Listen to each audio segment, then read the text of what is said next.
15ই December প্রমোটারকে বেধড়ক মারধরের অভিযোগ ওঠে। অভিযোগ কার বিরুদ্ধে? না 9 নম্বর ওয়ার্ডের কাউন্সিলরের বিরুদ্ধে এই অভিযোগ সামনে আসে। তোলা না পেয়ে মারধরের অভিযোগ কাউন্সিলরের বিরুদ্ধে। আর এরপর থেকেই অর্থাৎ এই ঘটনার পর থেকেই অধরা ছিলেন কাউন্সিলর সমরেশ চক্রবর্তী।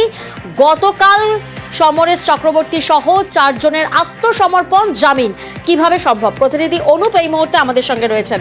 অনুপ, গত 15ই ডিসেম্বর করে বাগড়ি রঘুনাথপুর সেখানে কিন্তু এক 15 নম্বর যিনি হচ্ছে 9 নম্বর ওয়ার্ডের কাউন্সিলর ছিলেন এবং তার বিরুদ্ধে কিন্তু একেবারে অভিযোগ ছিল, যে অভিযোগ যে তোলা আদায়ের জন্য কিন্তু হুমকি দেওয়া হয়, মারধর করা হয় প্রমোটারকে। এরপর থেকেই তিনি কিন্তু একেবারে গা ঢাকা দিয়েছিলেন। তিনি কোথায় ছিলেন এখন পর্যন্ত পুলিশের পক্ষ থেকে স্পষ্ট করতে পারেনি একাধিক তল্লাশি করার পরেও।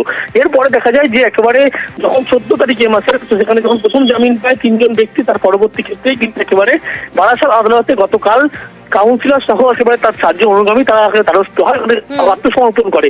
তারপরে কিন্তু ইতিমধ্যে সেই কাউন্সিলর জামিন পায়। তাই নিয়েই কিন্তু সেই প্রমোটার যাকে মারধর করা তিনি কিন্তু পুলিশের ভূমিকা নিয়ে ইতিমধ্যেই প্রশ্ন তুলছেন।